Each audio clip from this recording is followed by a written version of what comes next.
Hello and welcome to Modern Broadcast. So I am still house sitting, and this is actually the same day that I recorded the Flipper Zero for beginners, except for I was over there off camera, and so I changed location a little bit just to give it a little different background, but I'm still house sitting, and just wanted to go ahead and knock out this video as well, at least the recording, and I start editing, and we'll probably have this come out in a little bit. So whenever you're seeing this, it's out now. Hey, look at that. So anyways, today we are taking a look at our Retroid Pocket 5 once again. There has been a pretty decent update to the software of the Retroid Pocket 5, and we're going to go through the process today. We're going to get it set up. We're going to do that update, and really the main reason why I'm excited for it is something I didn't cover in my unboxing video, and then I was going to do a more in-depth video on the Retroid Pocket 5 is when you dock it to have it connect to a TV, the stock firmware or the one update, there's actually a bug where it kind of like freezes up. And so you have to either completely shut down the system and then go ahead and boot it up when it's already docked, so then it just works, or basically it kind of hoses up if you try to dock it when the system is on. So this update is supposed to fix that. There's a whole other slew of some very specific bugs and some kind of just general performance updates. So we're going to go ahead and we're going to get this booted up. We're going to go ahead and do the firmware update, and then I'm just going to make this kind of the more in-depth review of the Retroid Pocket 5 so we can just knock it all out at once. Let's get started. It's a good thumbnail right there. All right. And now that we're booted up here, we're going to go ahead and pull down, swipe down again, go to settings, scroll all the way down to the bottom till we see system, scroll down to Retroid Pocket FOTA. We're going to check version. And so it does say that there is a new version of version 1.0.0.85. If we click the info, we can see the system update and what all is included. We're gonna lock the screen there so that way you guys can actually read it. So let's see, the first bug fix is that it resolved the issue of the fan rotating. I'm sorry, my eye is acting up a little bit. Okay, the first bug fix is resolve the issue of fan rotation stuttering in quiet mode. Address the issue of rapid battery drain when the battery is at 100%. Third being resolve the issue where the performance only improves when a touch event occurs. 4, fix the issue of the system freezing when connecting to third-party docks, and that's what I was talking about, where the system just kind of hosed up if you put this into a dock to put it on the TV, which I should have covered in my unboxing or in-depth review, but now this is the in-depth review, so I technically did cover it. Let's see. 5, address the issue of app crashing when tapping files received via Bluetooth in the connected devices connection preference section with Bluetooth turned off. That is oddly very very So I don't know who that was happening to, but that issue's been fixed now. Resolve the issue where pressing both the power and volume down buttons in shutdown mode did not enter fast boot mode. Number 7, address the issue where the controller does not work after being re-enabled post-reboot when it was previously disabled. 8, the default display resolution is set to 1080p 60 when connecting to a 4K 30 TV monitor. So when connecting to a 4K TV, it was only being registered as like a 1080 60 frames per second instead of the 4K resolution. And then 9, this is a nice little bonus, is that it added 4 GB swap memory support, so where we can use the storage as RAM up to 4 GB. So that's going to give us better performance, say on like PS3, those kind of emulators, or even more demanding games will run better being able to utilize that 4 GB of additional virtual RAM, if you will. So let's go ahead and say okay. Let's download this update. Update's fairly quick. Did it do it? There it goes.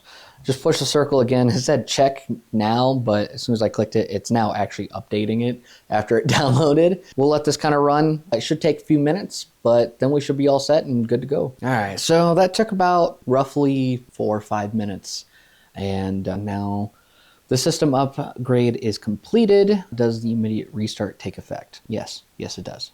The immediate restart does take effect. Okay, just gonna go ahead and let that reboot. There we go. Okay, and there we have it. There's our confirmation that the update was successful. So congratulations, upgrade success. And then again, all those bug fixes and features that were added, all 9 of them are listed once again. So let's go ahead, say okay. And I'm actually gonna get this plugged in to the TV over here and connect a controller to it. And it should just work immediately. I'm gonna go ahead and pair up my Bluetooth. I love this controller. This is an 8-bit Do. Someone in the comment section let me know. I don't know which it is, but it has a charging dock. Absolutely amazing controller. And it registers as a Nintendo Pro controller. So I'm gonna get this paired up via Bluetooth and then get it connected to the TV. All right, so here we are set up. I'm gonna use this little kind of cheap dock that I have with me. Like I said, right now I'm house sitting and dog sitting, so we're just gonna use this for the meantime. And this should work, hypothetically. Let's take a look, see, huh? Hey! All right, there we go. We did it. We have our retro achievements. We have our Steam Link's not gonna work because I'm not at home. And I like how both boys are sitting by you. No, I'm talking to them through this microphone. Yeah. Okay. There's Mrs. Broadcast. She's on the couch. She doesn't want to be in shot though, so she says no filming, you know. But yeah, now we're able to scroll through and we can play all of our games on the big screen. Oops. I think Tube Slider is a super underrated title. If you are a fan of futuristic space racing games, this game is dope. Just gonna turn it down just a little bit. It's a little loud. There we go. Okay. I mean, the purple one was always like the cool one when I was a kid. You know, if you were driving the assassin, that's what it was all about. But we're gonna go with the gecko. I forget what button it is. Okay, A's go.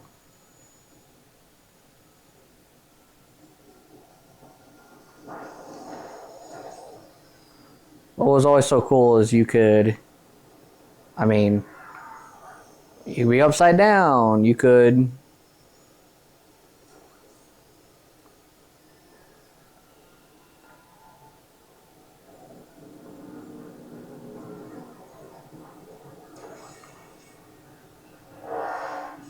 little boost here.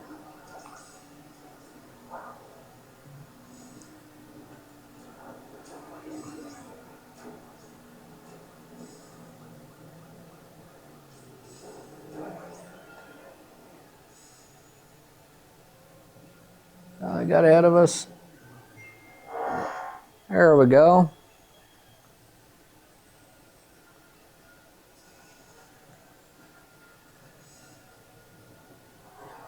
It was quite disorganizing a little bit. Disorienting, not disorganizing. It's quite disorienting because right now we're technically on the ceiling.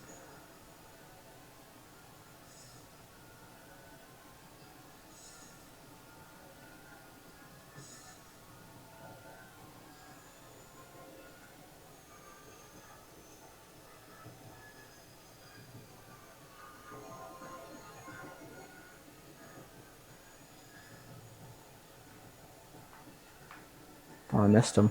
Oh, right in between them, I threaded the needle.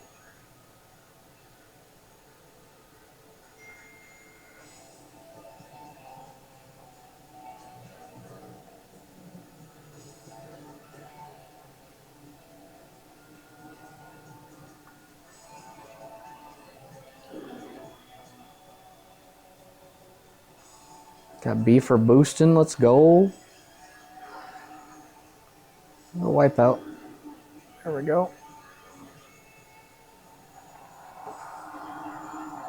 Such a killer intro and soundtrack. I think that was Boo, wasn't it? It was Boo from Luigi's Mansion. And we did it. But there we have it. I really think that this makes the Retroid Pocket 5 my favorite handheld. It really checks all the boxes. You know, you have the Steam Link capability to be able to connect to your Steam library, play your Steam games. I've done that. I did that in bed at home. And then now we have this where it's working on the TV. Just plug it in. No stalling, no hiccups. Just immediately right on the screen. Good to go.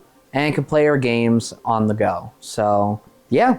I think that really about wraps it up for this video. Thanks so much for watching. If you enjoyed this video, please consider leaving a like and subscribe. Yeah, if there's a certain game that you want to see tested on the Retroid Pocket 5, let me know in the comment section down below. Also, say hello to Miles, everyone, who's just a sleepy boy hanging out here at the house. Again, I am finishing up doing house sitting and dog sitting later today, so we'll be back home and back to your routine scheduled modern broadcast here next week. So thanks so much for watching, everyone. Have a great week and take care.